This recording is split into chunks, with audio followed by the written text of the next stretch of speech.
I think empowerment is a great point, and Sanjay has talked about how their organization is driving that. Now I'll go to Manish and then kind of request you to share his perspective on the topic. Sure. Thanks. I was the first person on the dais, and today I'm thinking I should have sat that side. Jokes apart. I want to ask a question to everyone. Have you seen a postman recently? No. Have you guys, I'm sure some of you would have, when was the last time you wrote a handwritten letter, went to a post office or delivered in a red post box to communicate something? Decades back. I remember I did that probably last time 20 years back, and after that the last letter I received was almost 15 years back. Now, why did we write letters? To communicate with our nears and dear ones. So what replaced letters? Emails. Now recall the last time you wrote an email to your friends or your relatives last time, recently. WhatsApp. When was the last WhatsApp you sent? Maybe today. Just now.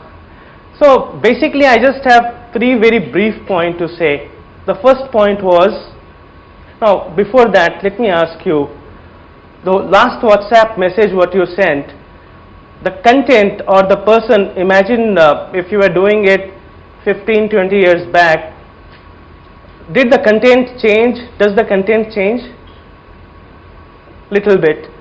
So what I wanted to share is technology is primarily a medium, a carrier. It's not the purpose. So I've been part of technology companies for last 15-16 years, and I've seen think about the technology, and I have done that. But I still believe that technology is just a medium. It's not the end result. And most of the times we get bogged down with what technology to use, and by the time we decide something, the end purpose we kind of forget. So that's my first point. The second point is don't go by jargons, talent development. In my mind, talent development is nothing but very basic learning, and to be more precise, it's learning experience. So when we say that in our company we have a talent development strategy, which is a subsequent of our talent management practices or the end result of whatever, these are all jargons in my mind. End of the day, are we enabling a learning experience for our employees or not? Now lastly, I want to share something that how technology can enable learning experiences. Basically, it's all about social learning these days. How technology helps is, imagine if you have 12 countries to manage, you have different cultures, you have different time zones, and you want to present a standardized content, a learning experience to your team members, to your employees. I think if you don't have a suitable technology, it's not possible. So technology helps in managing in a multicultural environment, in a different time zone environment, how to present in a standardized content across everyone. It helps us in giving flexibility, empowerment to the employees to do the learning at their own time, at their own pace, because everyone has a different way of learning. They have a different free time. Sometimes like I am a very my mind works best after 10 o'clock when everyone is left. I'm left on my own. My boss, her mind works early in the morning, but if I expect if she expects me to learn everything in the morning, and if I expect everyone to learn things in the evening or do important things in the evening, it does not work. So I think what we do in our company is, you'll be surprised to know, we do not have a single push on learnings. I don't remember sending a single email out on people to learn something for last 1.5 years. But we do have a learning platform wherein we're talking about Skillsoft.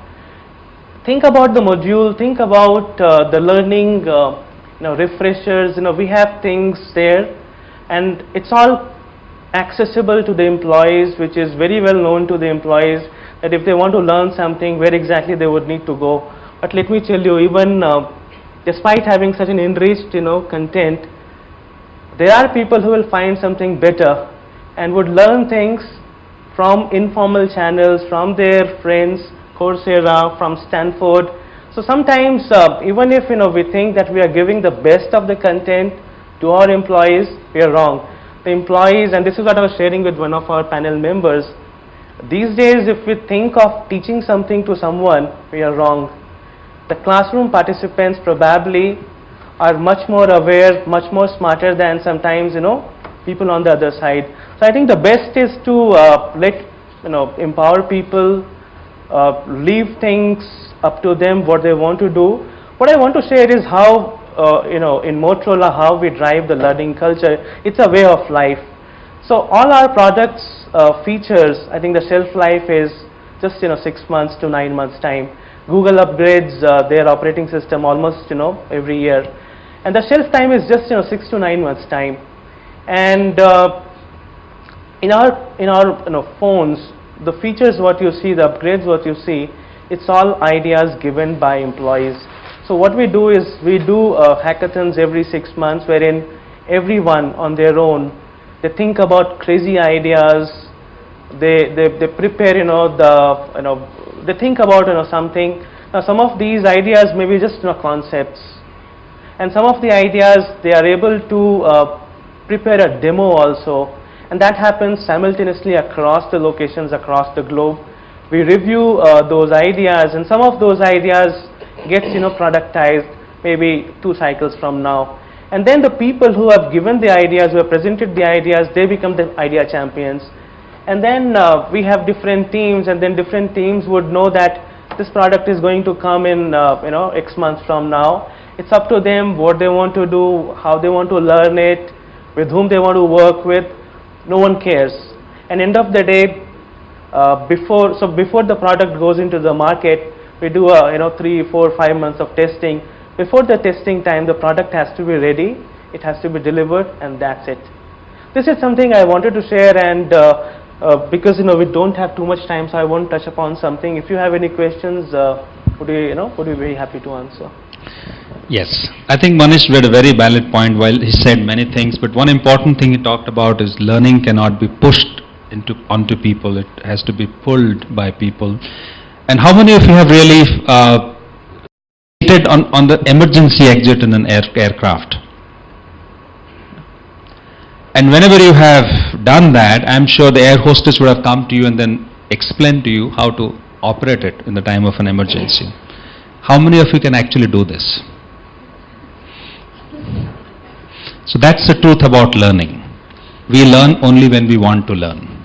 If you don't want to learn, nobody on this earth can make us learn. So that's the truth. So I think, thank you Manish for this interesting perspective. So we'll now open it up for questions. I'll probably break the ice in case you're not ready, but if you're ready with a question, we'll straight away go to you. Yes. My name is Shavar Banu. My first question is, we all heard from you about the fast pace and learning, chewing and slow pace. Very interesting topics, but first thing is, whenever we talk to our managers and directors, they always say 40 hours is mandated. Do we really need that 40 hours? We always question, and they say yes, it is by far in the industry trend that it is 40 hours. But I think as we go ahead in the life, I don't think 40 hours is what we are learning. Why 40 hours? So I want you all panelists to just throw some light. Is 40 hours still a trend, or should we just go away with it? I'll share a personal experience. Sorry.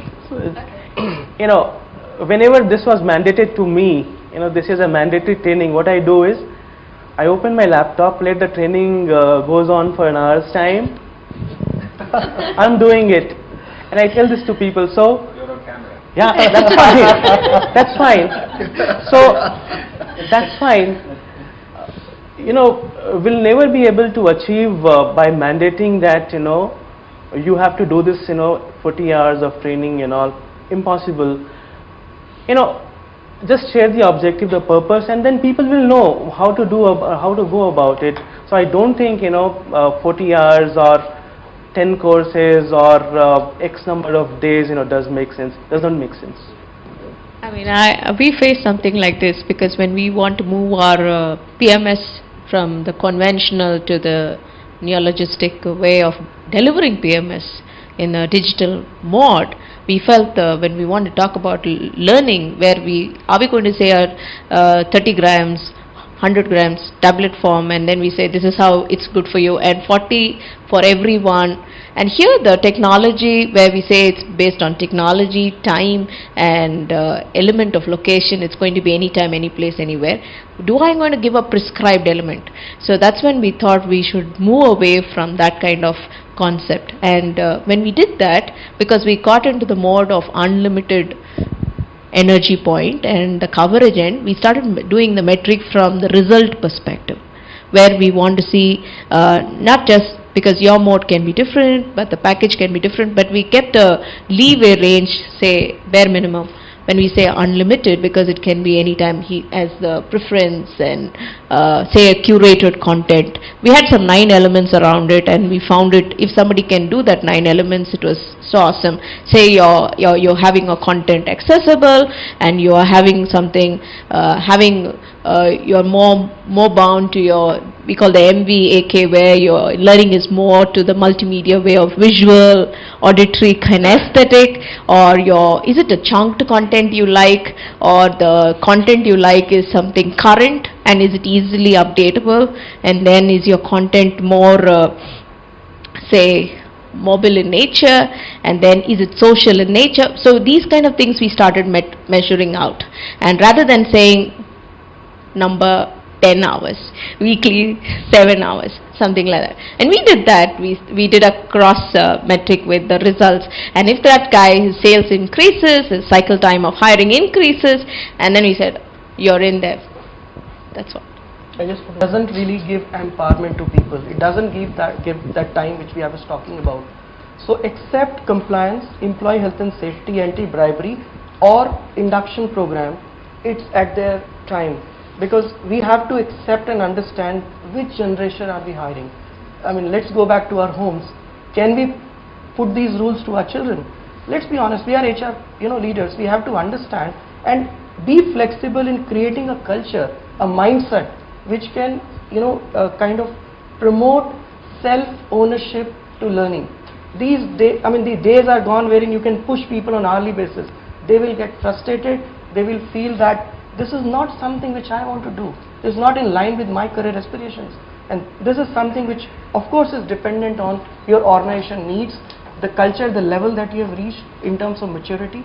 And I think that's the way, at least, we see in our organization. See, I have a very different perspective.